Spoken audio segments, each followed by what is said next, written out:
ஜெயின் வணக்கம். பேசு தமிழா பேசு நேயர்களுக்கு நிறைய பேர் என்கிட்ட கேட்டிருந்தது, இந்தியா பாகிஸ்தானோட இராணுவ பலம் என்ன, இராணுவ சம்பந்தப்பட்ட பிரச்சனைகள் என்ன, அதாவது இந்தியாவோட பலவீனங்கள் என்ன, பாகிஸ்தானோட பலவீனங்கள் என்ன, பாகிஸ்தானோட பலம் என்ன, இந்தியாவோட பலம் என்ன, ரெண்டு பேரும் எப்படி ஒரு இராணுவத்தை அவங்க மெயின்டைன் பண்ணுறாங்க, அவங்க இராணுவங்களோட செயல்பாடுகள் எப்படி உள்ளன, ஒரு சண்டை நடக்கும் சூழலில் பாகிஸ்தான் ராணுவம் எப்படி அவங்க எடுக்க போகிற டெசிஷன்ஸை எப்படி கையாளுது, இந்திய ராணுவம் எப்படி கையாளுது, அதே சமயத்தில் இந்திய ராணுவம் செயல்பாடு தற்போது நடக்கும் பிரச்சனையில் எப்படி உள்ளது, பாகிஸ்தான் ராணுவத்தின் செயல்பாடு இப்பொழுது நடக்கும் பிரச்சனையில் எப்படி உள்ளது.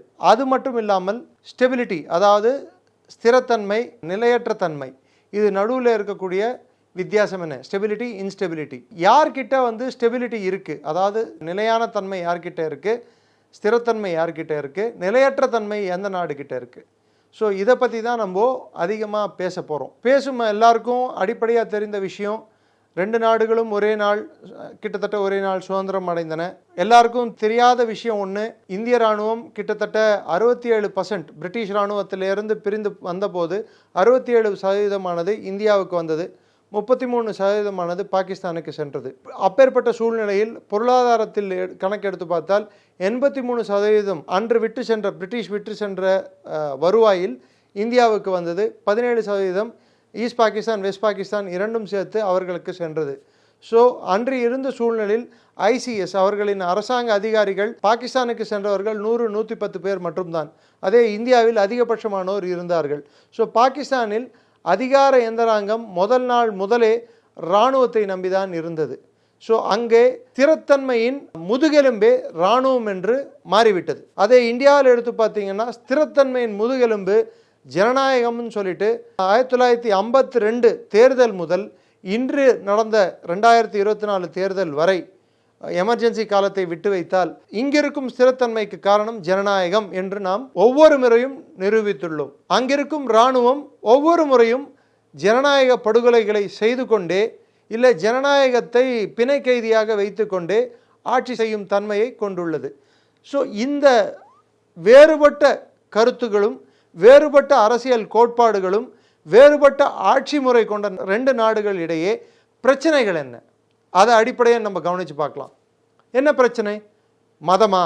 ஆமாம், மதம் சார்ந்த பிரச்சனை தான்.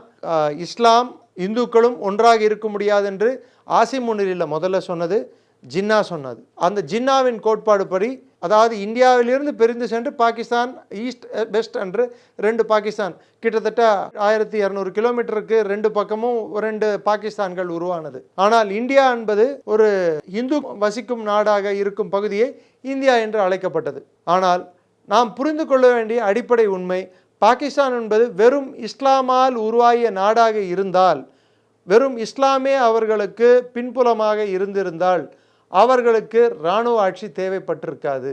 ஜனநாயகம் ஓங்கி இருக்கும், அங்கே ஸ்திரத்தன்மை இருந்திருக்கும், அங்கே பிரிவினை சக்திகள் உருவாகியிருக்காது, பங்களாதேஷ் என்ற ஒரு நாடு உருவாகியிருக்காது. அடிப்படையாக எடுத்து பாருங்க, 1950களிலேயே உருது மொழி திணிப்பு அப்படின்ற ஒரு பிரச்சனை வந்ததால் பங்களாதேஷ் உருதுவை எதிர்த்தார்கள். அவர்கள் வங்க மொழியை எங்கள் மொழியாக இருக்க வேண்டும் என்று அங்கே சொன்னாங்க.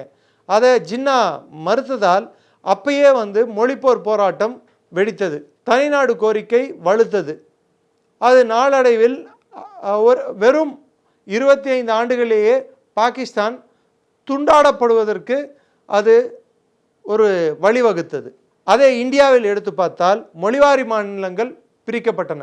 மொழி இந்தியாவை ஒரு பிரச்சனையாக இருந்தாலும் அந்த பிரச்சனையை ஆக்கப்பூர்வமாக நாம் அணுகினோம். ஹிந்தி திணிப்பு என்பது ஒரு பிரச்சனையாக இருந்தாலும் அதை எங்கே, எப்போ, அங்கே மத்திய அரசு எப்படி அதை கையாள வேண்டும், மாநில அரசுகள் எப்படி கையாள வேண்டும், குறிப்பிட்டு தமிழ்நாட்டில் எப்படி கையாண்டுள்ளனர் இன்று வரை, இதையெல்லாம் நாம் பாகிஸ்தான் பார்த்து கற்றுக்கொள்ள வேண்டிய ஒரு விஷயம். இங்கே மொழி திணிப்பு என்பது அப்பப்போ தலை தூக்கும், ஆனால் இங்கே அது மெதுவாக ஜனநாயக முறைப்படி அதற்கான ஒரு பரிஷ்காரம், அதுக்கு தீர்வு நாமளே அதற்கு ஜனநாயக ரீதியிலேயே கண்டுபிடிக்கிறோம்.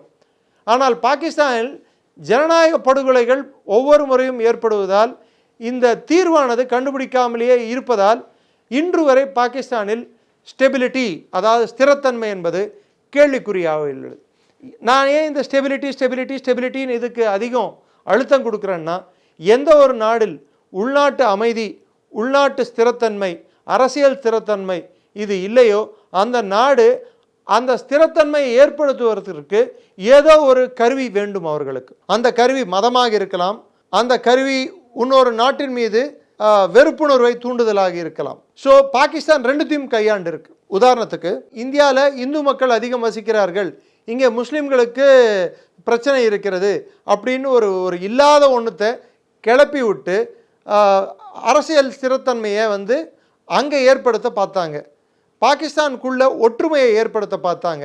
அதனால் அவர்கள் பல சண்டைகளை இந்தியாவுக்கும் பாகிஸ்தானுக்கும் ஏற்படுத்தினார்கள். உதாரணத்துக்கு 1965 நடந்த சண்டையாகட்டும், அதற்கு முன்னாடி முதல் காஷ்மீர் போர் ஆகட்டும், எல்லா காலகட்டத்திலும் பாகிஸ்தானானது இந்தியா மீது போர் தொடுக்கும் போதெல்லாம் அவர்கள் காட்டிய காரணம், நாங்கள் முஸ்லீம் மக்களுக்காக போர் புரிகிறோம், காஷ்மீரில் இருக்கும் முஸ்லீம்களுக்காக போர் புரிகிறோம். சரி, அதையே உண்மையாகவே எடுத்துக்கொள்ளலாம். அப்படி முஸ்லீம்களுக்காக போர் புரிந்த நாடு பாகிஸ்தான் என்றால், இன்று காஷ்மீரில் அதிகபட்சம் தாக்குதல்கள் நடக்கின்றன, தீவிரவாத தாக்குதல்கள். யாரால் நடக்கப்படுகிறது? பாகிஸ்தான் தீவிரவாதிகளால் நடக்கப்படுகிறது. ஸோ அவர்கள் நடத்தும் தாக்குதல் யாரை நோக்கி நடத்தப்படுகிறது? முஸ்லீம்களை நோக்கி நடத்தப்படுகிறது. ஸோ இது முஸ்லீம்களுக்காக நடத்தும் போராட்டமா, இல்லை பாகிஸ்தானில் இராணுவத்தின் அதிகார தாகத்துக்கும் மமதைக்கும் தேவையான போராட்டமா? அதை உங்கள் பார்வைக்கே நான் விட்டு விடுகிறேன். இதே இந்தியாவில் எடுத்து பார்ப்போம். முஸ்லிம்களுக்கு இங்கே ஜட்ஜிகளாகவும் ஜனாதிபதிகளாகவும் முதல்வர்களாகவும், ஏன் இன்னும் சொல்ல போனால் உளவுத்துறையின் அதிகாரிகளாகவும் செயல்பட்டுள்ளனர். இது இந்தியாவின் ஒரு ஜனநாயக முறையையும் மதசார்பற்ற தன்மையும், இந்துக்கள் அதிகம் வசிக்கும் நாடாக இருந்தாலும் மற்ற மதத்தினரிலிருந்து இந்த நாட்டுக்கு உழைப்பவர்களை, இந்த நாட்டுக்கு நேசிப்பவர்களை உயரிய விருது கொடுத்தும் உயரிய அந்தஸ்து கொடுத்தும் பார்க்கும் தன்மை இந்தியாவுக்கு உள்ளது. அதனால் இந்தியாவின் ஸ்திரத்தன்மை என்றும் கேள்விக்குறி ஆக்கப்பட்டது இல்லை. ஆனால் அந்நிய சக்திகள் வெவ்வேறு கட்டங்களில் வெவ்வேறு காலத்தில் இந்த ஸ்திரத்தன்மையை, இந்த அரசியல் ஸ்திரத்தன்மையும் உள்நாட்டு ஒற்றுமையும் சீர்குலைக்க பல முயற்சிகள் எடுத்துள்ளது. ஒரு உதாரணத்துக்கு சொல்கிறேன். நார்த் ஈஸ்டில் நடந்த பல்வேறு உள்நாட்டு பிரச்சனைகள் இல்லை பாகிஸ்தானின் கை இருக்கிறது, சைனாவின் கை இருக்கிறது. காஷ்மீர் நான் சொல்லவே வேணாம், எல்லாருக்கும் தெரிஞ்சிருக்கும். பாகிஸ்தானின் கை எப்பொழுதுமே உள்ளது. அதுவும் குறிப்பிட்ட 1990கள் முதல் இன்று வரை காஷ்மீரில் நடக்கும் பிரச்சனைக்கு, பெஹல்காம் வரை காஷ்மீரில் நடக்கும் பிரச்சனைக்கு பாகிஸ்தான் ஒன்றே காரணமானது. ஸோ இதை நம்ம உத்து கவனித்தோன்னா, ஸ்டெபிலிட்டி இன்ஸ்டெபிலிட்டி அப்படின்னு சொல்லி எடுத்துக்கிட்டோன்னா, எந்த நாட்டில் யாரால் அந்த நாட்டின் ஸ்திரத்தன்மையும் அவர்களின் அரசியலும் இயக்கப்படுகிறது என்று நாம் எளிதே புரிந்து கொள்ள முடியும். இங்கே மக்களால் தேர்ந்தெடுக்கப்பட்ட ஆட்சியாளர்களால் இங்கே அரசாங்கம் இயக்கப்படுகிறது. அங்கே இராணுவத்தால் தேர்ந்தெடுக்கப்பட்ட சில குறிப்பிட்ட ஆட்களால் அங்கே அரசியல் என்ற பெயரில் ஒரு கேலிக்கூத்து நாடகம் நடந்து கொண்டிருக்கிறது. உதாரணத்திற்கு, ஜுல்ஃபகீர் அலி பூட்டோவை ஏற்படுத்தியது அயூப் கான். இன்னும் சொல்ல போனால் பெனசீர் பூட்டோவை ஏற்படுத்தியது மிர்சா அஸ்லம் பேக். நவாஸ் ஷரீஃபை ஏற்படுத்தியது வஹீத் கக்கர். அதற்கப்புறம் வந்த பல்வேறு பிரதமர்களை, உதாரணத்துக்கு இம்ரான்கான் போன்றவர்களை ஏற்படுத்தியது யார்? இம்ரான்கானை ஏற்படுத்தியது பாஜ்வா. அரசியல் அதிகாரத்துக்கு அந்த ஆட்சி கட்டிலில் அமர்த்தியது யார் என்று பார்த்தால் இராணுவ தளபதிகள். ஜனநாயகம் என்ற பெயரில் ஆட்களை தேர்ந்தெடுத்து பிரதமர்களாக பேருக்கு உட்கார வைத்து அழகு காட்டும் வண்ணம் அங்கே ஆட்சி நடந்து கொண்டிருக்கிறது. இவர்கள் வெறும் அரசியல் கோமாளிகள் தான் என்று ஒவ்வொரு முறையும் உலகுக்கு பறைசாற்றியுள்ளனர். ஸோ இது பாகிஸ்தானின் உள்நாட்டு அரசியல், உள்நாட்டு கட்டமைப்பு. இதிலிருந்து நாம் தெரிந்து கொள்ளும் பல விஷயங்களில் ஒன்று, அந்த நாட்டில் இருக்கும் இராணுவத்தின் தன்மை எப்படி இருக்கிறது என்று. ஒரு இராணுவத்தால் தான் ஒரு போரையோ இல்லை போர் மூலம் சூழ்நிலையோ கட்டுப்பாட்டில் கொண்டு வர முடியும். அதை தான் டிட்டரன்ஸ் என்று சொல்கிறோம். அந்த டிட்டரன்ஸ் என்று சொல்வதை பாகிஸ்தானில் இந்த டிட்டரன்ஸை சகட்டுத்தனமாக அவர்கள் நினைத்த போதெல்லாம் அவர்கள் துஷ்பிரயோகம் செய்துள்ளனர். 1947 பாகிஸ்தான் உருவான நாள் முதலேயே இதை அவர்கள் துஷ்பிரயோகம் செய்வதை தொடர்ந்து இன்று வரை அதை நிலைநாட்டிக் கொண்டு வருகின்றனர். ஒரு உதாரணம், 1947 காஷ்மீரில் நுழைந்தவர்கள் காபாலிகள் என்னும் சொல்லக்கூடிய கைபர் பக்தூன்வாவில் இருந்து வந்த ஒரு கொள்ளை கூட்டம். அதனுடன் செயல்பட்டது பாகிஸ்தான் இராணுவம். பாகிஸ்தான் யுஎனுக்கு சென்றபோது அப்பட்டமான பொய் என்னவென்று சொல்லியதென்றால், நாங்கள் இதற்கு காரணம் அல்ல என்று. ஆனால் நாள்போக்கில் நமக்கு தெரிந்த விஷயம் என்ன, யுஎனும் இந்தியாவும் திட்டவட்டமாக உலகத்திற்கு காட்டிய விஷயம், பாகிஸ்தான் இராணுவம் காஷ்மீரில் அத்துமீறி நுழைந்தது என்றதை உலகத்துக்கே நாம் காட்டினோம். இன்று வரையும் அதுதான் உண்மை என்று உலகமும் அறிந்த விஷயமே. ஸோ நமக்கு அடிப்படையாக நான் ஒரு 3 கேள்விகள் உங்கள் முன்னால் வைக்கிறேன். பாகிஸ்தானை எதிர்க்கும் தன்மை, ஒரு போர் என்ற சூழ்நிலை ஏற்பட்டால் எதிர்க்கும் தன்மை எவ்வாறு உள்ளது, அதாவது நம்ம இராணுவ பலம் எவ்வாறு உள்ளது, பாகிஸ்தான் இராணுவ பலம் எவ்வாறு உள்ளது, நமது ஸ்திரத்தன்மையை பாகிஸ்தான் ஸ்திரத்தன்மையை பற்றி இதற்கு முன்னையே நான் பேசியதால் இப்பொழுது நம் இராணுவ பலத்தை, ஏனென்றால் இங்கே மக்களால் தேர்ந்தெடுக்கப்பட்ட அரசு நம் இராணுவத்தை தங்கள் கட்டுப்பாட்டில் வைத்துள்ள போதும் இராணுவத்தை எப்படி அவர்கள் அதற்கு தேவையான சலுகைகளும் அதற்கு தேவையான ஆயுதங்களையும் அதற்கு தேவையான ஆயுத்த பணிகளையும் ஒரு போர் என்ற நிலைமை வந்தால் எப்படி அவர்கள் செய்கிறார்கள், அதே பாகிஸ்தானில் ஆட்சியை அவர்களே வைத்துக்கொண்டு இராணுவத்திற்கு என்ன செய்கிறார்கள் என்று நாம் ஒப்பீடு செய்யலாம். ரெண்டாவது, அங்கே யார் கட்டுப்பாட்டில் இராணுவம் இயங்கிக் கொண்டிருக்கிறது, இங்கே யார் கட்டுப்பாட்டில் இராணுவம் இயங்கிக் கொண்டிருக்கிறது, இது ரெண்டாவது கேள்வி. மூன்றாவது கேள்வி, இதனால் அங்கே இயக்குபவர்களும் இங்கே இயக்குபவர்களுக்கும் இடையே கருத்து வேறுபாடுகள் வந்தால் அந்த இராணுவமும் நம் இராணுவமும் எப்படி ஒரு தேவையில்லா போரிலோ இல்லை அந்த போர் ஒரு அணுகுண்டு யுத்தமாகவோ மாற என்ன காரண காரியங்கள் உள்ளன, இதுதான் நான் உங்கள் முன்னால் வைக்கப் போகின்ற 3 கேள்விகள். அதற்கு விடையும் நானே சொல்ல முயற்சிக்கிறேன். இந்த காணொளியானது இந்த 3 கேள்விகளுக்கான விடை தேடும் விதமாகத்தான் இருக்க போகிறது.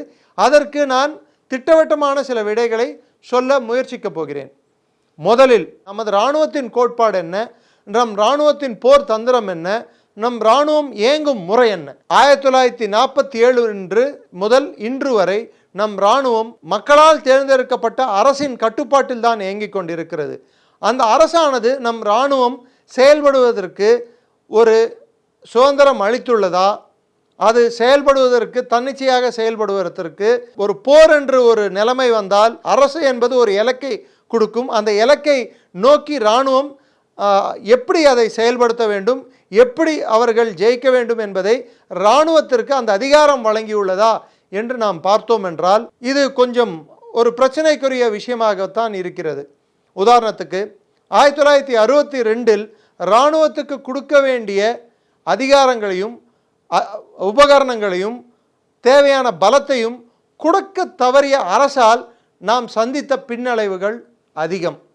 அதே 65 சற்றே நாம் முழித்து கொண்டோம். பாகிஸ்தான் போரில் அன்று இருந்த பிரதமர் திரு லால் பகதூர் சாஸ்திரி அவர்கள் இந்திய இராணுவத்திற்கு ஒரு கட்டளை இட்டார். காஷ்மீரை நோக்கி பாகிஸ்தான் இராணுவம் அத்துமீறி நுழைந்து காஷ்மீரை அவர்கள் கட்டுப்பாட்டில் எடுத்துட்டு வர முயன்ற போது நாம் பாகிஸ்தான் லாகூரை நோக்கி சென்று லாகூரை கைப்பற்றலாம் என்று ஒரு கட்டளை இட்டார். அதற்கு இராணுவத்திற்கு முழு அதிகாரமும் வழங்கினார். அதன் பலன் அந்த போரில் பாகிஸ்தான் அவர்கள் நிர்ணயித்த குறிக்கோளை எட்டவில்லை. ஸோ இங்கே இருக்கும் அரசியல் தலைவர்கள் குறிக்கோள் மட்டும் கொடுத்து இராணுவத்துக்கு தேவையான பலத்தையும் இராணுவத்துக்கு தேவையான சுதந்திரத்தையும் கொடுத்தால் நம் இராணுவம் பாகிஸ்தான் இராணுவத்தோடு வலிமையான இராணுவம் என்று முதல் முறை நிரூபித்து காட்டியது. சரி, இரண்டாவது முறை 1971 வங்கதேசம் தனி நாடாக உருவாவதற்கு பாகிஸ்தான் வழிவகுத்தது. அங்கே ஜனநாயக படுகொலை செய்யப்பட்டது, மக்களையும் படுகொலை செய்தார்கள். அதற்கு முழு காரணம் இராணுவத்தின் அதிகார வெறியும் அதிகார மமதையும். ஏற்கனவே நான் சொல்லியது போல் அங்கிருக்கும் அன்றிருந்த பாகிஸ்தான் இராணுவ தளபதி மற்றும் ஆட்சியாளர் யாயா கான் வங்கதேச மக்களை 2ஆம் தர குடிமக்களாக நடத்திய காரணத்தினால் யார் அதிகமான இடங்களை ஜெயித்தார்களோ அந்த ஜெயித்த கட்சியின் ஆட்சி பீடத்தில் அமர்க்க முடியாது என்று சொல்லிய காரணத்தால் அங்கே கிளர்ச்சி வெடித்தது. அந்த கிளர்ச்சியை சுமூகமாக தீர்க்காமல், ஜனநாயக முறையில் அணுகாமல், இராணுவத்தை வைத்து மக்களை கொன்று குவித்தது. மக்களை கொன்று குவித்த போது ஜனநாயகத்தை நிலைநாட்டும் வண்ணம் இங்கே இருக்கும் ஜனநாயக ரீதியிலான அரசு அங்கே ஜனநாயகத்தை காப்பாற்ற வேண்டும் என்று இங்கே இருக்கும் அரசு இந்திரா காந்தி அம்மையார் தலைமையில் அங்கே அந்த நாட்டை சுதந்திரத்துக்காக அதற்கு துணை புரிந்தது. அதனால் வந்த போர் தான் 71 போர். அன்றிருந்த இராணுவ தளபதி கேட்டுக்கொண்டதற்கு இணங்க இந்திரா காந்தி அம்மையார் முழு சுதந்திரம் வழங்கினார். அதன் எதிரொலி என்னவென்றால், வெறும் 13 நாட்களிலேயே பங்களாதேஷ் என்ற ஒரு தனிநாடு உருவானது. இதிலிருந்து நாம் கற்கும் பாடம், அரசியல் தலைவர்கள் அவர்களுக்கு என்ன தெரியுமோ அதை மட்டும்தான் செய்ய வேண்டும். அவர்கள் குறிக்கோளை மட்டும்தான் நிர்ணயிக்க வேண்டும். அவர்கள் மக்களின் எண்ணோட்டம், குறிப்பிட்டு சொல்ல வேண்டும் என்றால் இந்திய மக்களின் எண்ணோட்டத்தின் பிரதிபலிப்பாகத்தான் அவர்கள் இருக்க வேண்டுமே தவிர்த்து, அவர்களின் எண்ணோட்டத்தை மக்கள் மீது திணித்தால் இராணுவமோ இல்லது மக்களோ அதை ஏற்றுக்கொள்ளாத சூழ்நிலை ஏற்படும். அதற்கு நிதர்சனமான கண்கூடாக நாம் பார்க்கக்கூடிய ஒரு உதாரணம் பாகிஸ்தான். அதுதான் 71 நாம் கற்றுக்கொண்ட பாடம். இன்று வரை நாம் பார்த்து கொண்டு இருப்பது என்னவென்றால், ஒவ்வொரு முறையும் பாகிஸ்தான் அத்துமீறி நம் மீது தாக்குதல் நடத்திய போதும் மக்கள் அதற்கு எதிர்வினை ஆற்ற வேண்டும். எங்கள் அரசின் மீது எங்களுக்கு நம்பிக்கை உள்ளது, இந்த ஜனநாயகத்தின் மீது நம்பிக்கை உள்ளது என்று ஒவ்வொரு முறையும் அதை திரும்ப திரும்ப திரும்ப நாம் அதை பறைசாற்றி கொண்டுள்ளோம். அதன் காரணமாக இராணுவம் மக்களால் தேர்ந்தெடுக்கப்பட்ட அரசுக்கு விசுவாசமாகவும் இறையாண்மையை காப்பாற்றும் வண்ணம், நம் அரசியல் சாசன சட்டத்தை காப்பாற்றும் வண்ணம் ஒவ்வொரு முறையும் அவர்கள் செயல்பாடுகள் உள்ளன. இதே பாகிஸ்தானில் அது நடக்கின்றதா என்று பார்த்தால் இல்லை. மூன்றாவது உதாரணம், 1999 கார்கில் போரில் பாகிஸ்தான் தோற்ற பிற்பாடு உடனே நடந்தது, 5 மாதங்களில் நடந்தது என்னவென்றால், அன்று இருந்த பாகிஸ்தான் பிரதமரை சிறையில் தள்ளி பர்வேஸ் முஷரஃப், அதாவது போரில் தோற்ற பர்வேஸ் முஷரஃப் ஆட்சி பீடத்தில் அமர்ந்தான். ஸோ இன்னொரு முறை ஜனநாயக படுகொலை பாகிஸ்தானில் நடத்தப்பட்டது. அதற்கு காரணம் ஒரு இராணுவ அதிகாரியின் அதிகார வெறி. ஸோ பாகிஸ்தானில் நிரந்தரமான ஒரு அமைப்பாகவும் நிரந்தரமான ஒரு சக்தியாகவும் அந்த நாட்டின் பாதுகாவலனாகவும் அவர்களை அவரே நிலைநாட்டி கொண்ட ஒரு அமைப்பு பாகிஸ்தான் இராணுவம். அதற்கு நேர்மாறாக இந்தியாவில் ஒரு நிரந்தரமான ஒரு சக்தியாகவும் ஒரு மக்களின் எண்ணோட்டத்தை பிரதிபலிக்கும் வண்ணம் இருக்கக்கூடிய ஒரு அமைப்பாகவும் செயல்பட்டு கொண்டு இருப்பது நம் பாராளுமன்றமும் நமது அரசியல் சாசன சட்டமும். ஸோ இதனால் யாருக்கு பலம், அதாவது ஒரு போர் நடந்தால் எதனால் இந்தியாவுக்கு பலம் கூடுகிறது, எதனால் பாகிஸ்தானுக்கு பலம் கூடவில்லை என்று ஒரு அடிப்படை கேள்விக்கு ஒரே ஒரு இத்தனை சொல்லியது பின் ஒரே ஒரு சின்ன ஒரு உதாரணத்தை நான் சொல்லி அடுத்த கேள்விக்கு நான் நகர விரும்புகிறேன். ஒரே ஒரு உதாரணம் என்னவென்றால், அரசியல் தலைவர்கள் தங்கள் வேலைகளை சீர்பட செய்தால் இராணுவம் தன் வேலையை சீர்பட செய்யும். அதே அரசியல் தலைவர்கள் வேலையை இராணுவமும், இராணுவத்தின் வேலையை இராணுவம் செய்ய தவறினால் அந்த நாடு துண்டாக்கப்படலாம், உள்நாட்டு பிரச்சனைகளில் முழுகலாம், ஏன் நான்காகவும் உடையலாம். அதற்கு உதாரணம் இன்று இருக்கும் பாகிஸ்தான். பாகிஸ்தான் இராணுவத்தை கிண்டலாகவும் கேலிக்கூத்தாகவும் ஒன்று சொல்வார்கள். பாகிஸ்தான் ஜெயித்த போரும் அல்ல, தோற்காத தேர்தலும் அல்ல. அப்படி என்றால் இதுவரை பாகிஸ்தான் எந்த போரிலும் வெற்றி கண்டதில்லை, ஆனால் எந்த தேர்தலிலும் தோற்றதில்லை. இதுதான் உங்களுக்கு நான் சொல்லிக்கொள்ளும் பாகிஸ்தான் இராணுவத்தின் நிதர்சனமான உண்மை. அடுத்து நாம் உங்கள் முன்னால் வைக்கக்கூடிய கேள்வி, கமாண்ட் யார் கட்டுப்பாட்டில் இயங்குகிறது என்று. இதற்கு முன்னாடி நான் சொல்லிக்கொண்ட உதாரணங்களிலேயே அதற்கான பதில் தெரிந்துவிட்டது என்று நான் கருதுகிறேன். பாகிஸ்தானில் இராணுவத்தின் கட்டுப்பாட்டில் தான் ஜனநாயகம் இயங்குகிறதே தவிர்த்து ஜனநாயக ரீதியில் நடக்கும் ஆட்சியின் கட்டுப்பாட்டில் இராணுவம் இயங்குவதில்லை என்பது உலகறிந்த ஊரறிந்த, ஏன் பாகிஸ்தான் மட்டுமல்ல எல்லோரும் அறிந்த உண்மை. ஒன்று, அங்கே நேரடியாக இராணுவ ஆட்சியாளர்கள் இருப்பார்கள், இல்லை இராணுவம் பின்னின்று ஆட்சியை நடத்தும். ஆனால் இந்தியாவிலோ ஒரு முறை, மறுபடியும் சொல்கிறேன், ஒரு முறை கூட இந்திய இராணுவமோ கப்பல் படையோ விமானப்படையோ மக்களால் தேர்ந்தெடுக்கப்பட்ட அரசை அகற்ற வேண்டும் என்ற நிலைப்பாடையோ எண்ணோட்டத்தையோ என்றும் கொண்டவர்களாக இல்லை. அரசு என்ன சொல்கிறதோ, அரசு எந்திராங்கம் என்ன கட்டளை இடுகிறதோ அதை செவ்வனையே செய்யும் திறன் கொண்டவர்கள். அரசியல் சாசன சட்டத்துக்கும் இந்த இந்திய இறையாண்மையை காப்பாற்றும் வண்ணம் செயல்பட்டு கொண்டு இருக்கும் அமைப்பானது இராணுவம். இங்கே ஜனநாயக முறையில் தேர்ந்தெடுக்கப்பட்ட அரசுக்கு முழு விசுவாசத்தை காட்டும் ஒரு அமைப்பு இந்திய முப்படைகள். அதனால்தான் இந்திய முப்படைகளின் தலைவர், அதாவது கமாண்டர் இன் சீஃப் என்னும் சொல்லக்கூடியவர் நமது ஜனாதிபதி.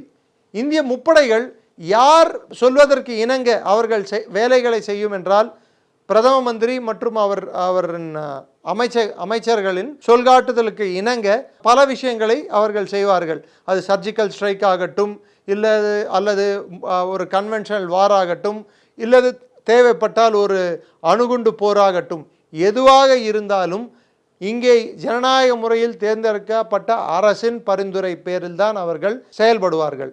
ஜனநாயக முறையில் தேர்ந்தெடுக்கப்பட்ட அரசு ஜனாதிபதியிடம் பரிந்துரை செய்வதை இராணுவம் அப்படியே பிழையில்லாமல் மறுகேள்வி கேட்காமல் இயங்கும். ஆனால் பாகிஸ்தானில் அங்கிருக்கும் ஜனாதிபதியும் பேருக்கே, அங்கிருக்கும் பிரதமரும் பேருக்கே, அங்கிருக்கும் இராணுவ தளபதி, வெவ்வேறு காலகட்டங்களில் வெவ்வேறு இராணுவ தளபதிகள் பாகிஸ்தானில் உள்ளனர். எல்லா காலகட்டங்களிலும் இராணுவ தளபதிகள் பிரதமர்களுக்கு கட்டளையிட்ட நாட்கள் அதிகமே தவிர்த்து பிரதமரின் கட்டளைகளை பின்பற்றிய காலங்கள் ரொம்ப கம்மியான சந்தர்ப்பங்கள் தான் உள்ளன. இப்போ பாகிஸ்தானுக்கும் இந்தியாவுக்கும் இருக்கக்கூடிய படைபலம் என்னவென்று பார்க்கலாம். ஏன்னா யார் அதை கட்டுப்பாடு செய்வாங்க, யார் கட்டுப்பாட்டில் அது இயங்கும், அவங்க ஒரு சண்டை என்ற காலம் வந்தால் எப்படி அவர்கள் தலைமை இருக்கும் என்று நம்ம பேசிட்டோம். இப்போது 2 பேரோட இராணுவ பலத்தை கொஞ்சம் பார்க்கலாம். இந்தியாவின் இராணுவ பலம் கிட்டத்தட்ட 12 லட்சம் இராணுவ வீரர்கள் இருக்கிறார்கள். பாகிஸ்தானுக்கு கிட்டத்தட்ட 6 லட்சம் பேர்.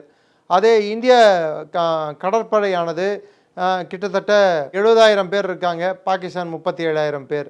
இந்தியாவோட வான்படையானது 1,47,000 பேர் இருக்காங்க, அவங்களுக்கு கிட்டத்தட்ட வெறும் 70,000 பேர் இருக்காங்க. ஸோ எப்படி பார்த்தாலும் அவர்களுக்கும் நமக்கும் பெரிய வித்தியாசம் உள்ளது. இதே நம்மிடம் உள்ள உபகரணங்கள் வெவ்வேறு காலகட்டங்களில் பாகிஸ்தானுக்கு அமெரிக்கா உதவி செய்தும் அமெரிக்காவில் இருந்து வாங்கிய உபகரணங்கள் வைத்தும் இன்றளவு அவர்கள்கிட்ட இருக்கிறது 45 விமானங்கள், F-16 விமானங்கள் என்று சொல்லக்கூடிய 45 விமானங்கள் இருக்கிறது. அதை தவிர்த்து கிட்டத்தட்ட 175 முதல் 200 JF-17 சொல்லக்கூடிய சைனா பீஸ் விமானங்கள் இருக்குது. அது இல்லாமல் இன்னும் சொல்லணும்னா J-10C அப்படின்னு சொல்லக்கூடிய சைனா விமானங்கள் இருக்கிறது. அவங்கக்கிட்ட அதிகபட்சமாக இருக்கிறது சைனா கொடுக்கப்பட்ட வாரண்டி கேரண்டி இல்லாத விமானங்கள் தான் அதிகம் இருக்கிறது. அதே இந்தியாவோட ஒப்பிட்டு பார்க்கலாம். இந்தியா கிட்ட அதிகம் இருக்கும் விமானங்கள் சூ விமானங்கள், அதாவது ரஷ்யாவிடமிருந்து 1998 நாம் வாங்கிய Su-30 விமானங்கள் நம்மிடம் அதிகமாக உள்ளது. அதை தவிர்த்து பார்த்தோன்னா இப்போது மிரேஜ் 2000 சொல்லிட்டு பிரான்ஸிடமிருந்து வாங்கிய விமானங்களும், இப்போது ரஃபேல் அப்படின்னு சொல்லக்கூடிய விமானங்களும், அது இல்லாமல் தேஜஸ் அப்படின்னு சொல்லிட்டு உள்நாட்டிலேயே தயாரிக்கப்பட்ட LCA தேஜஸ் என்ற விமானமும் நம்மிடையே உள்ளது. இது இல்லாமல் மற்ற சில விமானங்களும் பழைய விமானங்களான MiG-21 போன்ற விமானங்களும் நம்மிடையே உள்ளது. ஸோ விமான பலத்துக்கு அவர்கள் விமானப்படையின் பலமும் நமது விமானப்படை பலம், விமானங்களுக்கு விமானம் அப்படின்னு சொல்லி எடுத்து பார்த்தா நாம் 2க்கு 1 பங்கு என்ற விகிதாச்சார முறைப்படி நம்மக்கிட்ட இருக்குது. ஸோ அதனால் நமது விமானப்படை அவர்கள் விமானப்படையோட பெரிது. ஆனால் இப்போ நடக்கக்கூடிய சண்டையில் ஒரு முக்கியமான விஷயம் உங்களுக்கு சொல்ல வேண்டிய விஷயம் என்னன்னு பார்த்தீங்கன்னா, அவங்க விமானப்படை 6 விமானங்கள் உள்ளே மாட்டிக்கிட்டு தாக்கப்பட்டன. ஆனால் நம் விமானம் இதுவரை அவர்கள் வான்வெளியில் சென்று அடித்தால் கூட, அடித்திருக்க வாய்ப்புகள் இருந்தால் கூட, சென்றிருந்தால் கூட ஒரு விமானம் கூட தாக்கப்படவில்லை. இது எதை காட்டுகிறது என்றால், நம் விமானப்படை பாகிஸ்தான் விமானப்படையோட பலமான விமானப்படையாக இருக்கிறது என்று. நமது கப்பல் படைக்கும் அவங்க கப்பல் படைக்கும் ஒரு ஜஸ்ட் ஒரு கம்பேரிசன். நம்ம கிட்ட இருக்கக்கூடிய முக்கியமான கப்பல்கள், டெஸ்ட்ராயர்கள், ஃப்ரிகேட்டுகள் அப்படின்னு சொல்லக்கூடிய கப்பல்கள், அது இல்லாமல் முக்கியமாக இருக்கக்கூடியது INS விராட், INS விக்ராந்த். அது மாதிரி ஒரே ஒரு கப்பல் கூட பாகிஸ்தானிடம் இல்லை. அவர்கள்கிட்ட இருக்கிற சப்மரைன்ஸ் நம்ம கிட்ட இருக்கிற சப்மரைன் நம்ம கிட்ட 20 கிட்ட இருக்குன்னு நினைக்கிறேன் சப்மரைன்ஸ், இன்க்ளூடிங் நியூக்ளியர் சப்மரைன்கள் உட்பட எல்லாம் சேர்த்து பார்த்தா 20-21 கிட்ட வரும். அதே அவங்க கிட்ட இருக்கிறது பார்த்தீங்கன்னா 8 இருக்குது. 8ல் கிட்டத்தட்ட 6 வேலை செய்யும் நிலையில் இல்லை, 2 தான் வேலை செய்யும் நிலையில் உள்ளது. அதே மாதிரி நமது மொத்த இராணுவத்தின் அமைப்பை பார்த்தீங்கன்னா northern command, southern command, eastern command, western command, central command இப்படின்ட்டு பல்வேறு கமாண்டுகளாக பிரித்து அதன் கீழ் பல கோர் கமாண்டுகள், அதாவது கோர் கமாண்ட் என்பது ஒரு குட்டி இராணுவத்துக்கு சமம். கிட்டத்தட்ட ஒரு கோர் கமாண்டுக்கு 55,000 முதல் 70,000 படைகள் அது கீழே இருப்பார்கள். அதிலேயே பீரங்கிகளும் இருக்கும், அதிலேயே ஆர்ட்லரி கன்ஸ்ன்னு சொல்லக்கூடிய போஃபோர்ஸ் கன்ஸ் இது மாதிரி கன்ஸுகளும் இருக்கும். அதே பாகிஸ்தானிடம் இருக்கும் கோர்கள் பார்த்தீங்கன்னா 10 கோர்கள் தான் உள்ளன. அந்த 10 கோர்களானவை பாகிஸ்தான் முழுவதும் நிறுவப்பட்டுள்ளன. இப்போ பெஷாவர் முதல் மாங்லா, அதாவது பிஓகே கிட்ட இருக்கிற மாங்லா முதல் இப்போ இருக்கக்கூடிய கராச்சி வரை அவை ஒவ்வொரு இடத்திலும் செயல்படுகின்றன. இந்த கோர் கமாண்டுகளின் செயல்பாடுகள், இந்த கோர் கமாண்டுகளின் வேலைகள் இதெல்லாம் எடுத்து பார்த்தீங்கன்னா உள்நாட்டு பாதுகாப்பையும் அவர்கள் பார்க்க வேண்டும், இந்தியாவின் அச்சுறுத்தலையும் அவர்கள் கட்டுப்படுத்த வேண்டும் என்ற ஒரு கட்டாயத்தில் அவர்கள் இருக்கின்றார்கள். அந்த கோர் கமாண்டில் ஒவ்வொரு கோர் கமாண்டிலும் 45,000 வீரர்கள் முதல் 50,000 வீரர்கள் இருக்கிறார்கள். ஏற்கனவே நான் பலமுறை இதை சொல்லியிருக்கிறேன், இன்றும் இருந்தாலும் இன்னொரு முறை சொல்கிறேன். பாகிஸ்தானில் இருக்கக்கூடிய கோர் கமாண்டில் கொட்டா கமாண்டோ இல்லை பெஷாவர் கமாண்டோ இல்லை கராச்சி கமாண்டோ, இந்த கமாண்டுகள் எல்லாம் அங்கே இருக்கும் உள்நாட்டு பிரச்சனைகளை சந்தித்து கொண்டு இருக்கிறது. ஸோ பாகிஸ்தானின் போர் பலம் இந்தியாவோட போர் பலத்தோடு ஒப்பிட்டு பார்த்தால் அது கம்மியாகத்தான் இருக்கிறது. அதன் செயல்பாடுகள் நினைத்தபடி இல்லை. அதே சமயத்தில் இந்திய இராணுவத்தை எதிர்த்தாக்குதல் செய்யும் விதத்தில் பாகிஸ்தானுக்கு இன்று பலம் இருக்கிறதா என்றால் இல்லை. ஸோ இதோட நான் இந்த பாகிஸ்தான் இந்தியாவுக்கு இருக்கக்கூடிய பிரச்சனை என்ன அப்படின்றதுல இராணுவத்தின் பலங்களை நான் ஒப்பிட்டு பார்த்தேன். அடுத்து அணுகுண்டு. பாகிஸ்தானே அவர்களால் ஒப்புக்கொள்ளப்பட்டது, எங்களிடம் 130 இருக்குது, 150 இருக்குது, 140 இருக்குது அப்படின்னு சொல்லிட்டு. ஸோ எந்த நாடும் அவர்கள்கிட்ட இருக்கக்கூடிய மொத்த அணுகுண்டுகளின் எண்ணிக்கை யாரும் சொல்ல மாட்டாங்க. பாகிஸ்தான் மாதிரி ஒரு நாடு தான் ஓப்பனாக சொல்லிக்கும், என்கிட்ட அணுகுண்டு இருக்குது, அதுவும் இத்தனை அணுகுண்டுகள் இருக்குதுன்னு சொல்லிட்டு. ஒரு நாட்டை தகர்ப்பதற்கு, அதுவும் பாகிஸ்தான் போன்ற ஒரு நாட்டை தகர்ப்பதற்கு வெறும் 5 அல்லது 10 அணுகுண்டுகள் போதும். 5 அணுகுண்டுகளே அதிகம். அதே இந்தியாவிடம் 10 அணுகுண்டுகள் பாகிஸ்தானோடு ஒப்பிட்டு பார்த்தால் 5ஓ 10ஓ கம்மியாக இருந்தால் கூட அது பெரிய மாற்றத்தை ஒன்றும் ஏற்படுத்த போவதில்லை. இது தவிர்த்து நம்மக்கிட்ட இருக்கக்கூடிய ஏவுகணைகள் பார்த்தா அக்னி 1, அக்னி 2, அக்னி 3, அது இல்லாமல் பிருத்வி 1, பிருத்வி 2, பிருத்வி 3, அது மாதிரி ஆகாஷ் இப்போது நம்ம எல்லையில் யூஸ் பண்ணிகிட்டு இருக்கோம். அந்த ஆகாஷ்ன்றதை அதுதான் பாகிஸ்தான்லேருந்து வரக்கூடிய வான்வெளி தாக்குதல்களை தகர்க்கிறதுக்கு ஒரு அரணா செயல்பட்டு கொண்டு இருக்கிறது. நாகாஸ்திரான்னு ஒன்று இருக்குது, அது லாய்ட்ரிங் அம்யூனிஷன் அப்படின்வாங்க, அதாவது சுற்றி சுற்றி சென்று இலக்கை தாக்கக்கூடியது. இது இல்லாமல் நாம் வெளிநாட்டில் இருந்து நம் நாட்டின் நலன் கருதி ஒவ்வொரு நாட்டில் இருந்தும் பெஸ்ட் ஆஃப் த பெஸ்ட் அப்படின்வாங்க, அதாவது சிறந்ததிலேயே சிறந்த ஒரு போர்க்கருவிகளை நாம் வாங்கி குவித்து கொண்டிருக்கிறோம். அதற்கு காரணம் நம் பொருளாதார வலிமை. முக்கியமாக நான் இங்கே சொல்லிக்க விரும்புகிறது, பாகிஸ்தானுக்கும் இந்தியாவுக்கும் இருக்கிற அடிப்படை வித்தியாசம் என்ன என்று பார்த்தீங்கன்னா, இந்தியாவில் எடுக்கக்கூடிய முடிவுகளானது எப்படி எடுக்கப்படுகிறது, ஏன் இந்திய முடிவுகள் இப்போ நடக்கக்கூடிய போரில் துல்லியமாகவும் தெளிவோடும் ஒரு நல்ல ஒரு இராணுவத்துக்கும் அரசியல் தலைமைக்கும் ஒரு உரசல் இல்லாத முறையில் எப்படி இவ்வளோ கரெக்டாக எடுக்கிறாங்க, எப்படி இவங்க செயல்படுத்துகிறாங்க அப்படின்னு பார்த்தீங்கன்னா, உள்நாட்டில் இருக்கும் உள்நாட்டு பாதுகாப்பு, இப்போ இராணுவம், நமது பொருளாதாரம், அது இல்லாமல் நமது வெளிநாட்டு கொள்கை, இது எல்லாம் ஒரு நேர்கோட்டில் இருப்பதால் எல்லாம் ஒழுங்காக செயல்படுகிறது. பாகிஸ்தானில் உள்நாட்டு பாதுகாப்பு இன்று கேள்விக்குறி ஆக்கப்பட்டுள்ளது. அதற்கு காரணம் இந்தியாவின் போர் தந்திரம். இந்தியாவோட போர் தந்திரம் பாகிஸ்தானுக்கு சற்றே மாறுபட்ட போர் தந்திரம் இன்று நாம் செயல்முறைப்படுத்தியுள்ளோம். இதுக்கு முன்னாடி பார்த்தீங்கன்னா, பாகிஸ்தானை அணுகிறதுக்கு நம்மக்கிட்ட இருந்த போர் தந்திரம், அவங்க நம்மளை தாக்குவாங்க, அதற்கு நம்ம பதில் தாக்குதல் செய்வோம். இல்லை பாகிஸ்தானுக்கு திருப்பி அடிப்போம். அது காரணம் நம்மக்கிட்ட இருந்த இராணுவ பலம் அதிகமாக இருக்கிறதுனால. அதனால் நம்மளால் பாகிஸ்தானை ஒவ்வொரு முறையும் தாக்க முடிந்தது, ஜெயிக்க முடிந்தது. ஆனால் பாகிஸ்தான் எல்லை தாண்டிய பயங்கரவாதத்தை ஊக்குவித்த பிற்பாடு ஒரு முழுநேர போர் வரக்கூடிய சூழல், அதுவும் அவங்க அணுகுண்டு நாடாக மாறிய பிற்பாடு முழுநேர போர் வரக்கூடிய சூழல் இருந்தாலும் அந்த போரை வரவிடாமல் தடுப்பதற்கு பல்வேறு நாடுகள் முயற்சிகள் எடுத்தன. அதனால் இந்தியா பலமுறை நமக்கு சந்தர்ப்பங்கள் கிடைத்தும் தவற விட்டுள்ளோம். குறிப்பிட்டு சொல்ல வேண்டுமென்றால் 2008 மும்பையை தாக்கிய போது நம் சந்தர்ப்பத்தை கை நழுவு விட்டோம். அது மாதிரி இப்போ நழுவு விடாததுக்கு காரணம் பாகிஸ்தானை ஒரு விதத்தில் நாம் தாக்கவில்லை, பல்வேறு விதத்தில் தாக்கி கொண்டு இருக்கிறோம். தண்ணியை இன்று ஒரு குண்டாக மாற்றி இருக்கிறோம். பாகிஸ்தான் தேவை அவர்களுக்கு ஜீவ நதி, அதாவது அவர்களுக்கு அந்த நதி இல்லை என்றால் அதுதான் அவர்களின் உயிர் வாழ்வதற்கே ஒரு முக்கிய காரணமே. பாகிஸ்தான் என்ற நாடு உயிர் வாழ்வதற்கு முக்கிய காரணம் இண்டஸ் நதி. அந்த இண்டஸ் நதி இந்தியா மூலம் பாய்வதால் அந்த நதியின் போக்கை நாம் நிறுத்துகிறோம் என்று அறிவித்துள்ளோம். முழுமையாக நிறுத்தினோம் என்றால் இல்லை, ஆனால் அதை கட்டுப்படுத்துவதற்கு நாம் பல்வேறு முயற்சிகள் எடுத்துக்கொண்டிருக்கிறோம். நாம் விடமாட்டோம். அந்த பழைய 1960 செப்டம்பர் மாதம் நாம் கையெழுத்திட்ட இண்டஸ் வாட்டர் ஒப்பந்தத்திலேருந்து கிட்டத்தட்ட வெளியே வந்துட்டோம். நான் சொல்கிறத நீ கேட்காதப்போ என் மக்களை பலிவாங்க நீ துடிக்கும் போது, மதத்தின் பேரால் என் மக்களை கொல்லும் போது நான் அந்த தண்ணியை நான் விடமாட்டேன். அதாவது இரத்தமும் தண்ணியும் ஒன்றாக ஓடாது என்று திட்டவட்டமாக தெரிவித்தோம்.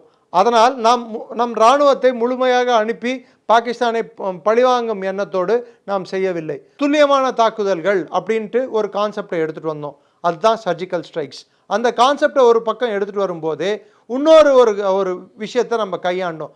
பாகிஸ்தானில் இருக்கும் பிரச்சனைகள் என்ன, அவர்கள் இடையே உள்ள பிளவுகள் என்ன, உள்நாட்டு பிரச்சனைகளை நாம் உத்து கவனித்து அந்த உள்நாட்டு பிரச்சனைகளை பூதாகரமாக்கி அந்த பிரச்சனைகளை பாகிஸ்தான் இராணுவத்தின் தலையில் கட்டினோம். இன்னைக்கு பாகிஸ்தான் இராணுவம் அந்த பிரச்சனைகளை அணுக முடியாமல், அதை கட்டுப்படுத்த முடியாமல் தவித்து கொண்டிருக்கிறது. இன்னொரு பக்கம் நான் ஏற்கனவே சொன்னது போல தண்ணியை ஒரு பெரிய ஒரு வெப்பனாக மாற்றிருக்கோம், ஒரு கருவியாக மாற்றிருக்கோம். ஸோ தண்ணி கிடைக்காது, உள்நாட்டு பிரச்சனையில் மாட்டிக்கிட்டு இருக்காங்க. ப்ளஸ் இது இல்லாமல் பொருளாதார பிரச்சனையிலையும் அவங்க மாட்டிக்கிட்டு இருக்காங்க. அழுத்தங்கள் பாகிஸ்தான் மீது அதிகரித்து கொண்டே இருக்கும்போது அவர்கள் இராணுவம் ஏதோ ஒரு காலகட்டத்தில் அந்த பிரேக்கிங் பாயிண்ட் அப்படின்வாங்க, ரொம்ப வளைச்சோன்னா ஒரு இடத்துல அது உடஞ்சிரும். இப்போ பாகிஸ்தான் இராணுவம் அந்த உடையும் புள்ளியை எட்டுவிட்டது. அவர்கள் உடைந்தார்கள் என்றால் அவர்கள் கேட்கும் எது கேட்டாலும், நாம் போடும் எந்த ஒரு கண்டிஷனாக இருந்தாலும் அதற்கு ஒத்துழைத்தே ஆக வேண்டும் என்ற சூழ்நிலைக்கு அவர்கள் தள்ளப்படுவார்கள். இப்போ நான் தற்போது இதை ரெக்கார்ட் பண்ணிட்டு இருக்கிற சமயத்தில் பாகிஸ்தானின் டிஜிஎம்ஓ, அதாவது அவர்களின் தலைமை இராணுவத்தின் முக்கிய பொறுப்பில் இருக்கும் அதிகாரி, அவர்களின் போர் புரியும் தந்திரங்களை, போர் புரியும் முறைகளை செயல்படுத்தும் அதிகாரி இந்தியா அதிகாரியிடம் அமைதி பேச்சுவார்த்தைக்காக நாடியுள்ளார். ஸோ இதை எதை காட்டுகிறான்னா, பாகிஸ்தானில் உள்நாட்டு நிலைமை சீர்கெட்டு இருக்கு. பாகிஸ்தான் போர் புரியும் தன்மையை இழந்து கொண்டு இருக்கிறது. அதே சமயத்தில் இந்திய இராணுவமானது கொடுக்கும் தாக்குதல்கள், பாகிஸ்தான் இராணுவம் கொடுக்கும் தாக்குதலை எதிர்கொண்ட விதம் பாகிஸ்தானை பலவீனமாக்கி கொண்டிருக்கிறது. பாகிஸ்தான் இதனால் அவர்களை ஆட்சியாளர்கள் என்று நினைத்தார்களோ அந்த மக்களே அவர்களை வெறுக்க தொடங்கியுள்ளனர். ஸோ இதனால் நாம் பாகிஸ்தான் இந்தியா என்ற 2 நாடுகளிடையே நாம் கற்றுக்கொள்ளும் பாடம் என்ன? ஒரு பிரச்சனைன்னு வந்தால் மக்களால் தேர்ந்தெடுக்கப்பட்ட அரசு எடுக்கும் முடிவை ஒரு இராணுவம் பின்பற்றினால் அந்த இராணுவம் எப்படி செயல்படும், அந்த மக்களின் பலம் எப்படி செயல்படும், அந்த மக்களின் ஒத்துழைப்பு எப்படி இருக்கும் என்பதற்கு இந்தியா ஒரு பாசிட்டிவான ஒரு உதாரணம். அதே பாகிஸ்தான் ஒரு மக்களை பகடக்காய்களாக அவங்க யூஸ் பண்ணிக்கிட்டு தீவிரவாதிகளை இராணுவத்துக்கு பதிலாக அவர்களை கருவிகளாக பயன்படுத்திக்கிட்டு அங்கே ஜனநாயகம் என்ற பேரில் கோமாளிகளை பிரதமர்களாக உட்கார வைத்து இவர்கள் பின்னின்ற அரசு நடத்தினால் இராணுவம் தன் அதிகாரத்தன்மையை எப்படி இழக்கும், போர் புரியும் தன்மையை எப்படி இழக்கும் என்பதற்கு பாகிஸ்தான் இன்று உலகத்திற்கு ஒரு உதாரணம். கடைசியாக நான் சொல்லிக்கொள்ள விரும்புவது, பாகிஸ்தான் எங்ககிட்ட அணுகுண்டு இருக்குன்றாங்க. இல்லைன்னு யாரும் சொல்லலை. நம்மக்கிட்டேயும் அணுகுண்டு இருக்குது. நான் ஏற்கனவே சொன்னது போல் நமது இராணுவ பலம் அவரது இராணுவ பலம் ரெண்டுத்தையும் நம்ம கம்பேர் பண்ணி பார்க்கும்போது அவர்கள் அணுகுண்டு என்பதை கையில் எடுத்தாலே அவர்கள் அழிக்கப்படுவார்கள் என்று அவங்களுக்கும் நல்லா தெரியும். அதனால்தான் இப்போது அவங்க நம்ம கூட அமைதி பேச்சுவார்த்தைக்கு ஒத்துழைக்கிறதுக்கு முழு ஆதரவும் முழு ஒப்புதலும் தெரிவிக்கும் நிலைக்கு வந்துள்ளார்கள். காரணம், வெளிநாட்டில் இருந்து வரும் அழுத்தம் இல்லாமல் உள்நாட்டிலேயே அவர்கள் மக்களிடையே அவர்களுக்கு இருக்கும் செல்வாக்கு குறைந்து கொண்டு வருகிறது. அதாவது குறிப்பிட்டு இராணுவத்திற்கும் இப்போ ஆட்சியாளர்களுக்கும் அந்த செல்வாக்கு குறைந்து கொண்டு வருகிறது. அதற்கு நேர்மாறாக இங்கே இந்தியாவில் இருக்கும் ஆட்சியாளர்களுக்கும் இராணுவத்திற்கும் செல்வாக்கு வளர்ந்து கொண்டு வருகிறது. இது எதை காட்டுதுன்னா, ஜனநாயக ரீதியில் மக்களின் எண்ணோட்டத்துக்கு இணங்க மக்களால் தேர்ந்தெடுக்கப்பட்ட மக்களை நம்பி இருக்கும் ஒரு அரசியல் சாசன சட்டத்தை பின்பற்றும் ஒரு இராணுவம் ஒழுங்காக இயங்கினால் அந்த நாடு எப்பேற்பட்ட பிரச்சனையும் சமாளிக்க முடியும் என்பதற்கு இந்தியா ஒரு உதாரணம். நன்றி. ஜெய்ஹிந்த்.